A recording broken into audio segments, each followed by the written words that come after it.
Cyber security துறையில் உங்கள் தொழில் எதிர்காலத்தை கட்டியெழுப்பும் வாய்ப்பு இப்போது யாழ்ப்பாணத்தில் ஸ்ரீநாதன் ஜனகில்லை. உங்கள் பெற்றோரின் நிம்மதியே எங்களின் நோக்கம். செவிலியர் பராமரிப்பு, ஆரோக்கிய உணவுகள் மற்றும் சொகுசு அறைகளுடன் ரத்மலானியில் வி கேர் ரெசிடென்ஸ். நல்லூர் திருவிழா தினமும் காலை மாலை சிறப்பு நேரலையில் உங்கள் விளம்பரங்களும் இடம்பெற இன்றே அழையுங்கள். லங்காஸ்ரீ நேயர்களுக்கு வணக்கம். இது லங்காஸ்ரீயின் நியூஸ் இன்சைட் தமிழ் நிகழ்ச்சி. மூன்று பேர் சம்பந்தமாகத்தான் இன்றைய நிகழ்ச்சியில் பேசப்போகின்றேன். யார்? 1 பல்லேகம ஏமரத்ன தேரர், 2 சுரேஷ் சலை, 3 KL பத்ரபத்மே. இன்றைய தினம் இந்த 3 பேரும் தான் பிரதானமாக பேசப்பட்டு வருகின்றார்கள். காரணம், KL பத்ரபத்மே அவருடைய தடுப்பு காவல் நாட்கள் எல்லாம் முடிந்து இன்று நீதிமன்றத்தில் ஆஜர்படுத்தப்பட்டார், முன்னிலைப்படுத்தப்பட்டார். அதனை அடுத்து சிறைக்கு அனுப்பப்பட்டிருக்கின்றார். இந்த நீதிமன்றத்தில் இவர் முன்னிலைப்படுத்தப்பட்டதன் பின்னர் நிறைய விடயங்கள் வெளிப்படுத்தப்பட்டது. இவருடைய நெட்வொர்க், யார் யாருடன் தொடர்பில் இருந்தார், இவருடைய தொலைபேசியில் கண்டுபிடிக்கப்பட்ட பல்வேறுபட்ட விடயங்கள், இவ்வாறு பல கருத்துக்கள், விடயங்கள் அம்பலமாக இருக்கின்றது. அதை நாங்கள் இன்று பார்க்கலாம். அதே போல பல்லேகம ஏமரத்ன தேரர், அந்த விடயம் சிறியதான், அதை நான் முதலில் சொல்லிவிடுகின்றேன். பல்லேகம ஏமரத்ன தேரருடைய அறையில் இருந்து தான் ஏற்கனவே அவருடைய விந்தணு DNA கண்டுபிடிக்கப்பட்டது. அது எங்கே? கால் மிதியடி, அதாவது கால் துடைக்கும் ஒரு விரிப்பு, துணியிலான ஒரு விரிப்பில் தான் பல்லேகம தேரருடைய ஏமரத்ன தேரருடைய விந்தணு DNA கண்டுபிடிக்கப்பட்டது. அதற்கு பிறகு இன்னும் ஒரு விடயம் வெளியாகி இருக்கின்றது. ஒரு கூந்தல், ஒரு முடி துண்டு, அதாவது ஒரு முடி, ஒரு பெண்ணினுடையது என்று நம்பப்படுகிறது. அதாவது ஒரு நீண்ட முடி.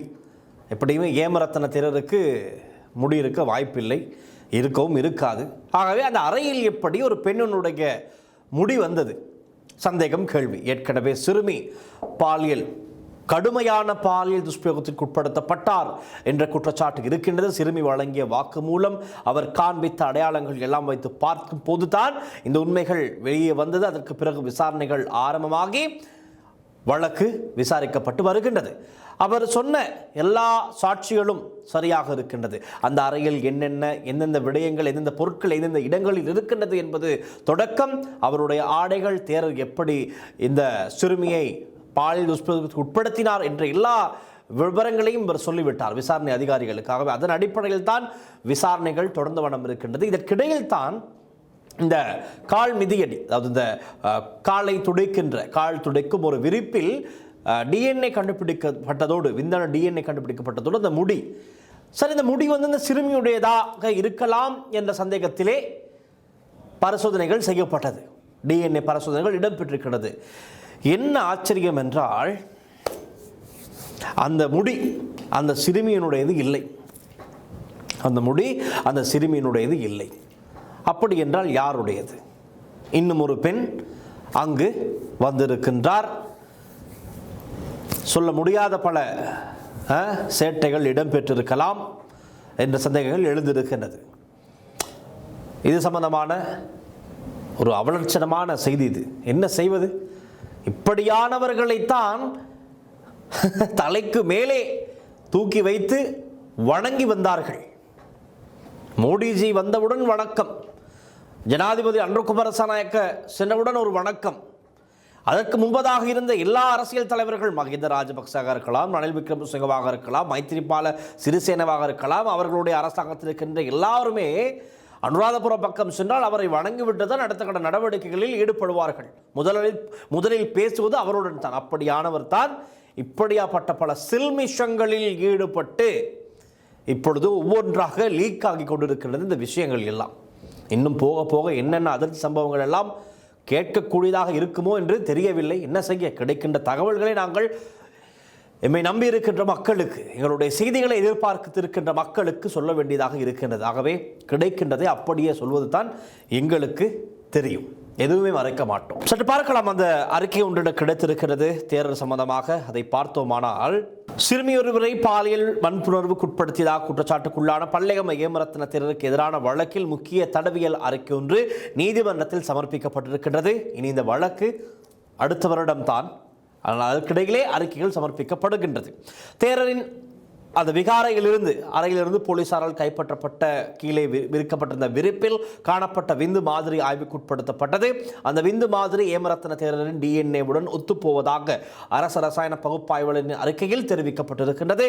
குறித்த விரிப்பு வழக்கின் சான்று பொருளாக நீதிமன்றத்தில் சமர்ப்பிக்கப்பட்டிருக்கின்றது. அதே விரிப்பிலிருந்து எடுக்கப்பட்ட முடி துண்டுகளும் ஆய்வுக்குட்படுத்தப்பட்டன. ஆனால் அந்த முடி துண்டுகள் பாலியல் வன்புணர்வுக்கு உட்படுத்தப்பட்டதாக கூறப்படும் சிறுமியுடையவை அல்ல என ஆய்வில் தெரிய வந்துள்ளது.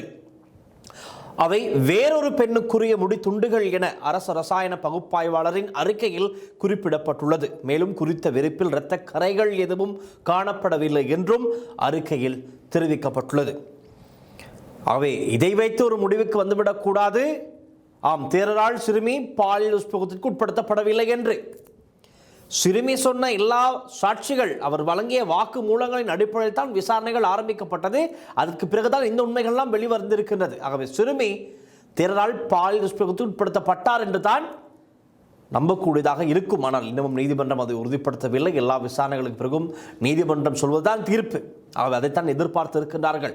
ஆனால் சிறுமி அடித்து சொல்கின்றார், இதுதான் எனக்கு நடந்தது, இவர் இதைத்தான் எனக்கு செய்தார் என்பதை சொல்லியிருக்கின்றார். குறித்த சிறுமி போலீசாரிடம் தெரிவித்ததாக கூறப்படும் சில தகவல்களும் இந்த அறிக்கையிலே சுட்டிக்காட்டப்பட்டிருக்கிறது. அதாவது சிறுமி நிட்டம்போ போலீசாரிடம் அளித்த வாக்குமூலத்தின்படி தன்னை பாலியல் வன்புணர்வுக்கு உட்படுத்தியதாக கூறப்படும் தேரர், இந்த பல்லேகம தேரர், தனது படுக்கைக்கு அருகில் இருந்த விரிப்பை பயன்படுத்தி தரையில் சிந்திய விந்துவை, தேரருடைய விந்துவை துடைத்ததாக சிறுமி தெரிவித்திருக்கின்றார். இதனை அடுத்து போலீசார் அந்த விரிப்பை கைப்பற்றி மேலதிக தடயவியல் பரிசோதனைக்காக அரச ரசாயன பகுப்பாய்வாளரிடம் அனுப்பியிருக்கின்றார்கள். தற்போது கிடைத்துள்ள அறிக்கையில் விரிப்பில் காணப்பட்ட விந்து மாதிரி தேரரின் டிஎன்ஏவுடன் பொருந்துவதாக தெரிவிக்கப்பட்டது. நாங்கள் அதை ஏற்கனவே பார்த்து விட்டோம். ஆனால் இதில் அந்த முடி சம்பந்தமான செய்தி தான் இன்று கிடைத்த மேலதிக தகவலாக இருக்கின்றது. குறித்த சிறுமி தேரரின் அறையையும் அந்த அறையில் இருந்த பொருட்களையும் போலீசாருக்கு சரியாக அடையாளம் காட்டியதாக ஏற்கனவே சொல்லப்பட்டது. குறிப்பாக படுக்கை மற்றும் விரிப்பு உள்ளிட்ட பொருட்களையும் அவர் அடையாளம் காட்டியிருக்கின்றார். அரச ரசாயன பகுப்பாய்வாளரின் அறிக்கை B22-424/2026 என்ற வழக்கு இலக்கத்தின் கீழ் நீதிமன்ற பதிவில் இணைக்கப்பட்டுள்ளது. அந்த அறிக்கையின் பிரதியொன்று சட்டம் அதிபருக்கும் அனுப்பி வைக்கப்பட்டுள்ளதாகத்தான் சொல்லப்படுகின்றது. ஆகையால் இந்த குறித்த பல செயற்பாடுகளில் ஈடுபட்ட தேரர் குறித்த சிறுமியை மாத்திரம்தான் துஷ்பிரயோகத்திற்கு உட்படுத்தினாரா, அல்லது வேறு யாரையும் இதே போன்று செய்திருக்கின்றாரா, அல்லது பெண்களுடைய விருப்பத்திலே இவர் பாலியல் உடல் உறவில் ஈடுபட்டாரா என்ற சந்தேகங்கள், கேள்விகள் எழுந்திருக்கிறது. பார்ப்போம், விசாரணைகள் இடம்பெறுகின்றதானே. சில பேர் மூடி மறைக்க முயற்சிக்கலாம், சில பேர் வெளிப்படையாக இதை தெரிவிக்கலாம். எது கிடைக்கின்றதோ அதை நாங்கள் அறிய தருகின்றோம். ரைட், அடுத்ததாக நாங்கள் சுரேஷ் சலே பக்கம் சென்று வரலாம். சுரேஷ் சலேவுக்கு இப்போ 90 நாள் முதலாவது தடுப்பு காவல் தடுத்து வைத்து இவரை விசாரிக்க உத்தரவிடப்பட்டது. ஜனாதிபதியினுடைய நேரடியாக அவருடைய கையொப்புதல் தான் அந்த தடுத்து வைக்கும் சம்பவமும் இடம்பெற்றது. ஆனால் இவர் 90 நாட்களுமே சிஐடியில் இருக்கவில்லை. குறைந்த அளவான நாட்கள் தான் சிஐடியில் தடுப்பு காவலில் இருந்து விசாரணைக்கு உட்படுத்தப்பட்டிருக்கின்றார். ஆகவே மிகுதி நாட்கள் எங்கிருந்தார்? வைத்தியசாலையில் தான் இருந்திருக்கின்றார். அப்படி என்றால் இந்த ஈஸ்டர் தாக்குதல் வழக்கு விசாரணையை சரியாக செய்திருக்க முடியுமா விசாரணை அதிகாரிகளுக்கு? முடியாது. இந்த விசாரணையை குழப்பும் விதமாகத்தான் சுரேஷ் சலே சிஐடி தடுப்பு காவலில் இருக்கும் போது ஒரு உண்ணாவிரத போராட்டத்தை ஆரம்பித்தார். அவருக்கு ஆதரவாக வெளியே கூடாரம் அடித்து பிட்டகொட்டுவ பகுதியிலே கூடாரம் அமைத்து ஆர்ப்பாட்டம் செய்தார்கள். இப்படியான பல விடயங்கள் இந்த விசாரணைகளை குழப்பும் விதமாக இடம்பெற்றதால் 90 நாட்களில் இவரிடம் சரியாக விசாரணை செய்யவில்லை. இன்றைய தினம் அந்த 90 நாட்கள் முடிவுக்கு வருகின்றது. என்ன நடந்தது என்றால் அதிர்ச்சி. மேலும் 90 நாட்களை இவரை தடுத்து வைத்து விசாரிக்க உத்தரவிடப்பட்டிருக்கின்றது. ஆகையால் sorry.com சுரேஷ் சலே என்பதை போலத்தான் சொல்ல வேண்டியிருக்கிறது. சுரேசனுடைய மனைவி ஜனாதிபதிக்கு கடிதம் எழுதினார். 3 பக்க கடிதம். சுரேசனுடைய தாயார் கடிதம் எழுதியிருந்தார். அந்த கடிதத்தோடு நான் உங்களுக்கு அதை சொல்லியிருந்தேன். என்னதான் கடிதம் எழுதினாலும் தற்போது ஜனாதிபதியினோட உத்தரவு என்னவென்றால் இன்னும் 90 நாட்கள் இவர் உள்ளே இருக்க வேண்டும். விசாரணைக்கு சரியாக இவர் ஒத்துழைப்பு வழங்கினால் அந்த 90 நாட்கள் முடிந்து ரைட் இவர் குற்றமற்றவர் என்று சொல்லப்பட்டால் வெளியே வரலாம். குற்றமானவர் என்றால் உள்ளே செல்லலாம். ஏதாவது ஒன்று நடக்க வேண்டும். ஆனால் இரண்டுமே இல்லாமல் இவர்கள் குழப்பிக் கொண்டிருக்கின்றார்கள். காரணம், மேலே இருப்பவர்களை இவருக்கு காப்பாற்ற வேண்டிய ஒரு தேவை இருக்கின்றது. அதற்காகத்தான் இது எல்லாமே.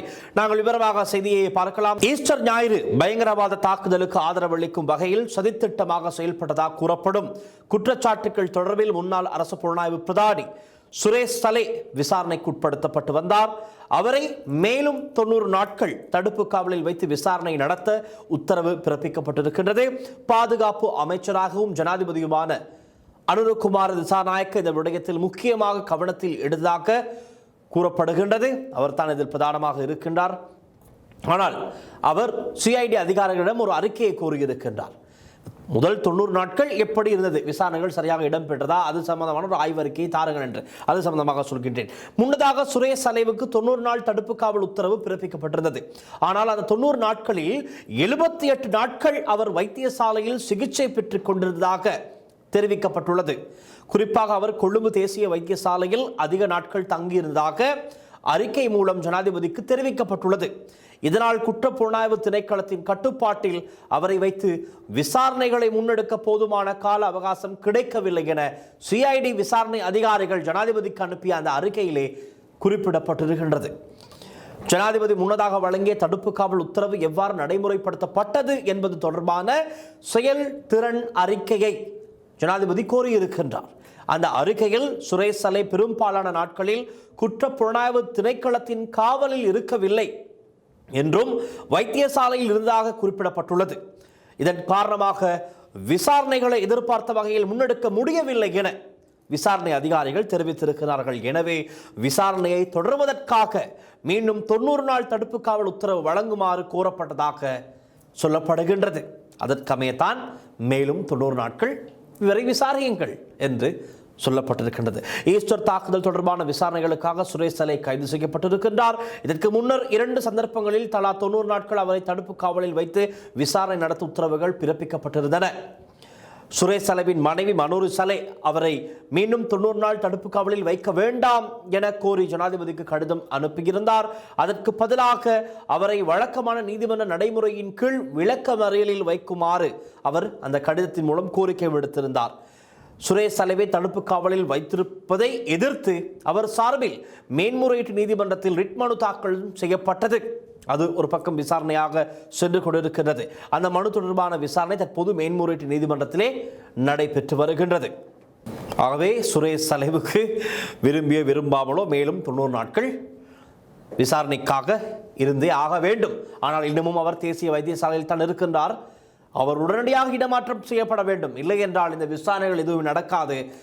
உங்களுடைய மக்களுடைய பணத்திலே அவருக்கு மருந்து கொடுக்கப்பட்டு கொண்டிருக்கிறது. போலி நடிப்பு நாடகம். இத்தனை நாட்கள் அவர் மருத்துவமனையில் தான் இருக்கின்றார். ஆனால் அவருடைய மனைவியும் தாயாரும் பொய் சொல்லுகிறார்கள். என்ன, அவருடைய உயிருக்கு ஆபத்தாக இருக்கின்றதாம், அவருடைய உயிர் ஆபத்தில் இருக்கின்றதாம், உயிர் ஊசலாடி கொண்டிருக்கின்றதாம். ஆகவே இவரை தடுப்பு காவலில் வைக்காமல் நீதிமன்ற கண்காணிப்பின் கீழ் விளக்கமறையில் வைப்புத்தான் சிறந்ததாம். இவர்கள் எல்லோருமே சேர்ந்து இந்த ஈஸ்டர் தாக்குதலின் பிரதான சூத்திரதாரியை காப்பாற்றுவதற்காக அவர்களுக்கும் தேவை இருக்கின்றது. அண்மையில் தான் ஒரு கூட்டம் சீனிகம தேவாலயத்திற்கு சென்று வந்தார்கள். சீனிகம தேவாலயம் மிகவும் பிரபலமானது. சிங்களவர்கள் அதிகமாக அங்கு செல்வார்கள். அங்கு இந்த மிளகாய், நாங்கள் கருப்பன் என்கின்ற ஒரு திரைப்படத்திலே பார்த்திருப்போம், குச்சிக்காயை அரைத்து அந்த சிலைக்கு பூசினால் அவர்களுடைய வேண்டுதல் நிறைவேறும் என்று. அதே போன்ற ஒரு செயற்பாடுதான் சீனிகமையில் இருக்கிறது. இவர்கள் சென்று அங்கு குச்சிக்காயை அரைத்தார்களோ இல்லையோ தெரியாது. ஆனால் அங்கு சென்றதற்கான நோக்கம் இருந்தால் யார் சென்றார்கள்? முன்னாள் ஜனாதிபதி கோட்டாபே ராஜபக்ஷ, நாமல் ராஜபக்ஷ, மஹிந்த ராஜபக்ஷ, இவர்களுடன் ரோஹித் அபேகுணவர்த்தன். இந்த கூட்டம் தான் சென்றது. பயம், அச்சம், செய்த பாவங்கள் எல்லாம் ரிட்டர்ன் கொடுக்கப்பட போகின்றது என்பதை தெரிந்து கொண்டு சீனிகம எல்லா கமைக்கும் இப்பொழுது செல்ல ஆரம்பித்திருக்கின்றார்கள். பயம், அந்த பயத்தில் இப்பொழுது ஓட ஆரம்பித்திருக்கின்றார்கள். விகாரைகளுக்கு செல்கின்றார்கள், தேவாலயங்களுக்கு செல்கின்றார்கள், கோவில்களுக்கு செல்கின்றார்கள், ஆலயங்களுக்கு செல்கின்றார்கள். எல்லா இடமும் சென்று சென்று வருகின்றார்கள். இடையிடையே மக்களையும் சந்தித்து மக்கள் கூட்டங்களையும் நடத்தி கொண்டு இந்த அரசாங்கம் தான் பிழை, இந்த அரசாங்கம் பழி வாங்குகின்றது, இந்த அரசாங்கம் சரியாக செயற்படவில்லை என்று குறை கூறிக்கொண்டிருக்கிறார்கள். நீங்களும் ஆட்சியில் இருந்தீர்கள், பல வருடங்களாக தலைமுறையாக குடும்ப ஆட்சியில் ஈடுபட்டு வந்தீர்கள், என்ன செய்தீர்கள் என்று பலரும் கேட்கத்தான் செய்கின்றார்கள். இல்லாமலும் இல்லை. ஒன்றும் செய்யாததன் காரணமாகத்தான் உங்களை இன்று வீட்டில் ஓய்வெடுக்குமாறு அனுப்பியும் வைத்திருக்கிறார்கள். யாரும் மறந்திருக்க மாட்டார்கள் 2022 என்ன நடந்தது என்று. ஒட்டுமொத்த மக்களும் சேர்ந்து குடும்பத்தையே ஓட விரட்டினார்கள். இறுதியிலே இந்த துறைமுகத்தின் பின்பக்க வழியாக சென்று திருகோணமலையிலே ஒரு தீவு பகுதியில் மறைந்திருந்து அங்கிருந்து வெவ்வேறு நாடுகளுக்கு தப்பிச் சென்ற கதைகளும் இலங்கை வரலாற்றில் இருக்கின்றது. ராஜபக்ஷ குடும்பம் இப்படி ஒரு கசப்பான கருப்பான அனுபவத்தை கொண்டுள்ளார்கள். இவர்கள் தான் அப்படியானவர்கள், நாடு வங்குரோத்து அடைய ராஜபக்ஷக்கள் தான் காரணம் என்று நீதிமன்றம் சொல்லி இருக்கின்றது. இவர்கள் தான் இதற்கு பொறுப்பு கூற வேண்டும் என்று. பிழையான முகாமைத்துவம், மக்களை பிழையாக வழிநடத்தி இருக்கிறார்கள். திருட்டு, ஊழல், மோசடி எல்லாம் அதிகம், கொலை கொள்ளை எல்லாம் அதிகம். ஆகவே தான் இல்லாமல் போயிருக்கிறார்கள் அந்த அதிகாரத்திலிருந்து. நாங்கள் வருவோம் கேஎல் பத்ர பத்மி விடயத்துக்கு. கேஎல் பத்ர பத்மி என்ற நீதிமன்றத்தில் முன்னிலைப்படுத்தப்பட்டதன் பின்னர் சிறைக்கு அனுப்ப நீதிமன்றம் உத்தரவிட்டிருக்கிறது. விவரமாக பார்க்கலாம். கேஎல் பத்ர பத்மி என அழைக்கப்படும் ஒழுங்கமைக்கப்பட்ட குற்றச் செயல்களில் சந்தேக நபர் கோரள கமகே மந்தினு பத்மசிறி பெரேரா செப்டம்பர் 3 வரை விளக்கமறியலில் வைக்கப்பட வேண்டும் என கொழும்பு பிரதான நீதவான் அசங்க எஸ் போதரகம இன்று உத்தரவிட்டிருக்கின்றார். பயங்கரவாத தடுப்பு சட்டத்தின் பிடிஏவின் கீழ் குற்றப்புலனாய்வு திணைக்களமான சிஐடி பொறுப்பில் வைத்தவர் விசாரணைக்கு இதுவரை நாட்கள் உட்படுத்தப்பட்டு வந்தார். இந்த நிலையில் தான் தொலைபேசி தரவுகள் சம்பந்தமாக பல தகவல்கள் கிடைத்திருக்கின்றது. சந்தேக நபர் கைது செய்யப்பட்ட போது அவரிடமிருந்த கையடக்க தொலைபேசியின் அனைத்து தரவுகளும் அளிக்கப்பட்டிருந்ததாக நீதிமன்றத்தில் தெரிவிக்கப்பட்டது. எனினும் சிஐடி தொழில்நுட்ப பிரிவினர் அந்த தரவுகளை வெற்றிகரமாக மீட்டெடுத்துள்ளனர். டேட்டா ரெக்கவரி நடந்திருக்கின்றது. பேக்கப் ஒன்று இருந்திருக்கும், அது தற்பொழுது டேட்டா ரெக்கவரி செய்யப்பட்டிருக்கின்றது. அளித்த எல்லா தரவுகளும் தகவல்களும் தற்போது சிஐடியினுடைய கையிலே கிடைத்திருக்கின்றது. மீட்கப்பட்ட தரவுகளின் அடிப்படையில் இதோ 8441 தொலைபேசி அழைப்புகள், சுமார் 3 லட்சம் புகைப்படங்கள், 5031 காணொளிகள், 1101 பதிவு செய்யப்பட்ட தொலைபேசி அழைப்புகள். இது எல்லாமே கேஎல் பத்ர பத்மியினுடைய தொலைபேசியில் இருந்த விடயங்கள் எல்லாமே அளிக்கப்பட்டிருந்தது. மொபைல் எம்டியாக்கப்பட்டிருந்தது. ஆனால் சிஐடி அதிகாரிகள், தொழில்நுட்ப வல்லுநர்கள் என்ன செய்தார்கள்? டேட்டா ரிகவரி செய்து எல்லா தரவுகளையும் எடுத்து விட்டார்கள். இதில் பல பிரபல நடிகைகள், இன்று இலங்கையிலே பிரபலமாக பேசப்படும் பல நடிகைகளுடன் இவர் ஏற்கனவே தொடர்பில் இருந்திருக்கின்றார். அவர்களுக்கு இவர்தான் பிரதான ஸ்பான்சராக, அனுசரணையாளராக செயற்பட்டிருக்கின்றார். இனி எல்லாம் தெரிந்து கொள்ளலாம் வெளிப்படையாக.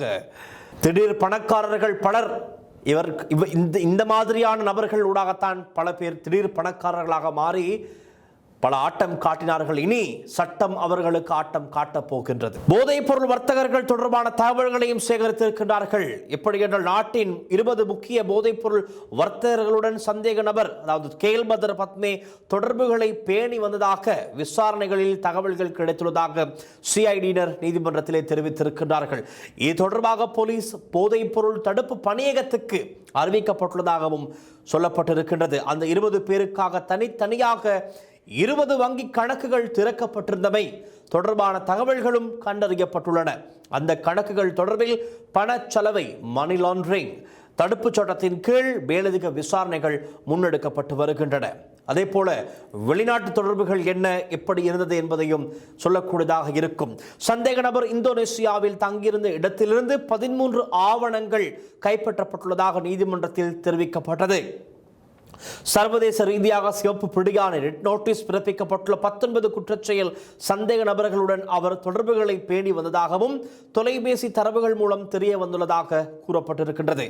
ஆரம்பத்தில் சட்டப்பூர்வமாக வெளிநாடு சென்ற அவர் பின்னர் போலி விசா ஆவணங்களை பயன்படுத்தி 13 நாடுகளுக்கு 15 சந்தர்ப்பங்களில் பயணம் செய்ததாகவும் விசாரணைகளில் தெரிய வந்திருக்கின்றது. அதே போல சிறை அதிகாரிகள் மற்றும் அரசியல்வாதிகளின் புகைப்படங்களும் கேஎல் பத்ர பத்மவினுடைய தொலைபேசியில் இருந்து கண்டுபிடிக்கப்பட்டிருக்கின்றது. இனி தெரிந்து கொள்ளலாம். சிவப்பு சால்வைக்காரர்களுடைய புகைப்படங்கள் ஏற்கனவே வெளியாக இருந்தது. மஹிந்த ராஜபக்சவிற்கு அருகிலே கேஎல் பத்ர பத்மே ஒன்றாக இருக்கின்ற புகைப்படங்கள் அப்போதே வெளியாகிவிட்டது. இன்னும் பல அதிர்ச்சிகரமான புகைப்படங்கள். யார் யார் பேர் சொல்ல போனால் பெரிய பெரிய தலைகள் எல்லாமே கேல்பத்ர பத்மியுடன் தொடர்பில் இருந்திருக்கின்றார்கள். பணப்பரிமாற்றங்கள் இடம்பெற்றிருக்கின்றது. அவர்களுடைய கருப்பு பணம் எல்லாம் இவர்கள் மூலம் வெள்ளையாக்கப்பட்டிருக்கின்றது. பல தில்லாலங்கடி வேலைகள் இடம்பெற்றிருக்கின்றது. அப்படி பார்க்க போனால் மிக விரைவிலே புகைப்படங்களும் நீங்கள் பார்க்கலாம். அவரது கையடக்க தொலைபேசியில் 13 சிறை அதிகாரிகளின் தொலைபேசி இலக்கங்கள் கண்டுபிடிக்கப்பட்டுள்ளதாக நீதிமன்றத்திலே தெரிவிக்கப்பட்டிருக்கின்றது. மேலும் நடிகர்கள், நிரூபண கலைஞர்கள், அதாவது ஒப்பனை கலைஞர்கள் உள்ளிட்ட 7 அரசியல்வாதிகளின் புகைப்படங்கள் அவரது தொலைபேசியில் கண்டுபிடிக்கப்பட்டுள்ளதாகவும் விசாரணை அதிகாரிகள் தெரிவித்துள்ளனர். ஏற்கனவே உங்களுக்கு தெரிந்திருக்கும் பியூமி அன்சமாலி தற்போது பெரிதாக பேசப்பட்டு வரும் ஒரு நபர் திடீர் பணக்காரராகிவிட்டார். அடேங்கப்பா, என்ன வாகனம், என்ன ஆடம்பரமான வாழ்க்கை, மாளிகை, வீடு, இப்படி அடுத்தடுத்து பணக்காரர். கேட்டால் கிரீம் விற்றுத்தான் இந்த நிலையை அவர் அடைந்ததாக சொல்லி வந்தார். ஆனால் இல்லை, கேல்பத்ர பத்மியுடன் தொடர்பில் இருந்தார். பல தகவல்கள் இருக்கின்றது. அவருடைய புகைப்படங்களும் பியூமியினுடைய புகைப்படங்களும் கேல்பத்ர பத்மியினுடைய தொலைபேசியில் இருந்திருக்கின்றது. எல்லாம் கண்டுபிடித்திருக்கிறார்கள். விசாரணைக்கும் அழைக்கப்பட்டார். ஆனால் பியூமி அன்சமாலி சொன்னார், துபாய்க்கு புது வருட கொண்டாட்டம் ஒன்றிற்கு சென்ற போதுதான் கேல்பத்ர பத்மியை சந்தித்து மட்டுமா வந்திருப்பார். அதே போல 17 வங்கி கணக்குகள் சம்பந்தமாகவும் பல தகவல்கள் வெளியாகி இருக்கின்றது. சந்தேக நபருக்கு, அதாவது கேல்பத்ர பத்மிவுக்கு சொந்தமானதாக கூறப்படும் 17 வங்கி கணக்குகள் தொடர்பிலும் விசேட விசாரணை ஆரம்பிக்கப்பட்டுள்ளது. நாட்டின் பல்வேறு பகுதிகளில் உள்ள ATM இயந்திரங்கள் மூலம் அந்த கணக்குகளில் பணம் வைப்பு செய்யப்பட்டதற்கான வைப்புச் சீட்டுகள் பல கண்டுபிடிக்கப்பட்டுள்ளதாகவும் தெரிவிக்கப்பட்டிருக்கின்றது. அந்த பண பரிமாற்றங்கள் தொடர்பிலும் விசாரணைகள் இடம்பெற்று வருகின்றன. கணேமுள்ள சஞ்சீவ கொலை வழக்கும் சென்று கொண்டிருக்கின்றது. அதோடு தான் இவர் பிரதானமாக சம்பந்தப்பட்டிருக்கின்றார். கொழும்பு குற்றப்பிரிவு CCD நீதிமன்றத்தில் தெரிவித்த தகவல்களின் அடிப்படையில் கணேமுள்ள சஞ்சீவ கொலை சம்பவத்தில் கேல்பத்ர பத்மி 18வது சந்தேக நபராக பெயரிடப்பட்டுள்ளார். அந்த கொலை வழக்கு மீண்டும் விசாரணைக்கு எடுத்துக்கொள்ளப்படும் போது சந்தேக நபரை நீதிமன்றத்தில் முன்னிலைப்படுத்துவதற்கான நடவடிக்கைகளை மேற்கொள்ளுமாறு சிறைச்சாலை அதிகாரிக்கு உத்தரவிட வேண்டும் என CCDயும் கோரியிருக்கின்றது. மேலும் இந்த விசாரணைக்கு சந்தேக நபர் முக்கியமானவர் என்பதால் போதிய பாதுகாப்பு கொண்ட சிறைச்சாலைக்கு அவரை அனுப்புமாறும் CCD நீதிமன்றத்திடம் கோரியுள்ளது. கணேமுள்ள சஞ்சீவ தரப்பினர் கடும் கோபத்திலே வெறியுடன் காத்திருக்கின்றார்கள் கேல்பத்ர பத்மியை கொள்வதற்கு. ஆனால் அப்படி இடம் கொடுத்து விட்டால், அவரை கொன்றுவிட்டால் பல சாட்சியங்கள், ஆதாரங்கள் இவரோடு இல்லாமல் போய்விடும். அதற்கு மாத்திரம் இடம் கொடுத்து விடவே கூடாது. நான் ஏற்கனவே சொன்னேன், பல அரசியல்வாதிகள், நடிகைகள், நடிகர்கள், ஒப்பனை கலைஞர்கள் என்று பல்வேறுபட்ட நபர்கள் இவருடன் தொடர்பில் இருக்கிறார்கள். அவர்கள் சம்பந்தமான முழுமையான விவரங்கள் வெளியே வர வேண்டும். இப்படித்தான் மாக்கந்துரை மதுஸ் என்பது அரசியல்வாதிகளுடைய பெயர்களை சொல்ல தயாராகி கொண்டிருக்கும் போது, இப்படி இருக்கும் போது தான் மாளிகாவத்தை பகுதிக்கு அதிகாலை 4 மணிக்கு அழைச்செல்லப்படுகின்றார். விசாரணைக்காகவும் போதைப் பொருள் மற்றும் ஆயுதங்களை காண்பிப்பதற்காக. என நடந்த இறுதியில் மாக்கதுரை மதுஸ் இனம் தெரியாத துப்பாக்கிதாரிகளால் சுட்டுக் கொலை செய்யப்பட்டார். இறுதியில் அந்த 80 பேர்களுடைய பெயர்கள் என்னானது? மறைந்து போனது, மாயமானது மாக்கதுரை மதுஸோடு. இதுவரை அந்த துப்பாக்கிதாரிகள், ஷூட்டர்ஸ் யார் என்பதை கண்டுபிடிக்க முடியாமல் இருக்கிறது. காரணம், அப்போதைய பல போலீஸ் அதிகாரிகளும் திட்டமிட்டுத்தான் அதை செய்திருக்கிறார்கள். காரணம், பிரதானமானவர் தான் தேசபந்து தென்னகோன். அப்போது இருந்தே பல வேலைகளை இப்படி செய்திருக்கின்றார். இவ்வளவு பல விடயங்களையும் CCD மற்றும் CID அதிகாரிகள் நீதிமன்றத்திலே தெளிவுபடுத்தியதுடன் நீதிமன்றம் சொல்கின்றது, சந்தேக நபர் சார்பில் ஆஜரான சட்டத்தரணி சமிந்த அத்துக்கோர்ல யார் கேல்பத்ர பத்மிவுக்கு ஆதரவாக இவர் தான் வாதாடி இருக்கின்றார். அவரை வெளிசர சிறைச்சாலைக்கு அனுப்பாமல் வேறு பாதுகாப்பான சிறைச்சாலைக்கு அனுப்புமாறு கோரிக்கை விடுத்திருக்கின்றார். இரு தரப்பினரும் முன்வைத்த விடயங்களை பரிசீலித்த நீதவான் சந்தேக நபருக்கு சிறைச்சாலைக்குள் தேவையான பாதுகாப்பை வழங்கும் பொறுப்பை சிறைச்சாலை அதிகாரியிடம் ஒப்படைத்துள்ளார். அதேவேளை PTA சட்டத்தின் கீழான குற்றச்சாட்டுகள் தொடர்பாக சாட்சியங்களின் சுருக்க அறிக்கையை நீதிமன்றத்தில் சமர்ப்பிக்குமாறும் நீதிமன்றம் உத்தரவிட்டிருக்கின்றது. இதுதான் பிரதானமான விடயங்கள். பல்லேகம ஏமரத்தன தேரர் எப்படியாப்பட்டவர் என்பதை தெரிந்து கொண்டீர்கள். கேல்பத்ர பத்மி எப்படி இருந்தவர் என்பது எல்லோருக்குமே தெரியும். ஆனால் பல தெரியாத சம்பவங்கள் இன்று நீதிமன்றத்திலே விசாரணை அதிகாரிகள் வெளிப்படுத்தியிருக்கிறார்கள். அதையும் நாங்கள் பார்த்துவிட்டோம். இறுதியாக சுரேஷ் சலே அவருடைய வழக்கு செப்டம்பர் 2ஆம் தேதி எடுத்துக்கொள்ளப்படும். ஆனாலும் இன்னமும் முழுமையான விசாரணைக்கு அவர் உட்படுத்தப்படவில்லை. உட்படுத்தினால்தான் பல உண்மைகளை நாங்கள் தெரிந்து கொள்ள முடியும், நாம் யாருமே தெரிந்து கொள்ள முடியும். ஆகையால் தொடர்ந்தும் இன்னும் ஒரு 90 நாட்களை இவரை தடுத்து வைத்து விசாரிக்க உத்தரவு பிறப்பிக்கப்பட்டிருக்கின்றது. இனி இவரை தூக்கி கொண்டு வந்தாவது சிஐடியில் வைத்து விசாரிக்கத்தான் வேண்டும். இல்லை என்றால் காலம் இப்படியே போய்கொண்டிருக்கும், ஒன்றுமே நடக்காது. முக்கியமான எல்லா விடயங்களையும் பார்த்துவிட்டோம். மீண்டும் நாளைய நிகழ்ச்சியில் இன்னும் பல புதிய திடுக்கிடும் தகவல்களுடன் நான் உங்களை சந்திக்கின்றேன். இன்றைய இந்த 3 பேர் சம்பந்தமாகவும் உங்களுடைய கருத்துக்களை கீழே கமெண்ட் செக்ஷனில் எழுதுங்கள், வாசிக்கின்றேன். முடிந்தால் அடுத்த நிகழ்ச்சியில் உங்களுடைய கமெண்ட்ஸை நான் அதற்காகவே ஒரு நிகழ்ச்சியும் செய்கின்றேன். நாளைய நிகழ்ச்சி, நாளைய தினம் ஒரு விடுமுறை நாள். நாளைய நிகழ்ச்சியில் முடிந்தால் உங்களுடைய கமெண்ட்ஸை நான் ஒரு நிகழ்ச்சிக்காக எடுத்துக்கொள்கிறேன். நல்ல தரமான கமெண்ட்ஸ் எடுத்துக்கொள்ளப்படும், எழுதுங்கள் கீழே. சந்திப்போம் இன்னும் நாளை. ஒளிப்பதிவாளர் பிரதர்ஷனுடன் நான் டில்ஷான் வின்சன். நன்றி, வணக்கம். சைபர் செக்யூரிட்டி துறையில் உங்கள் தொழில் எதிர்காலத்தை கட்டியெழுப்பும் வாய்ப்பு இப்போது யாழ்ப்பாணத்தில் ஸ்ரீநாதன் ஜெனகல்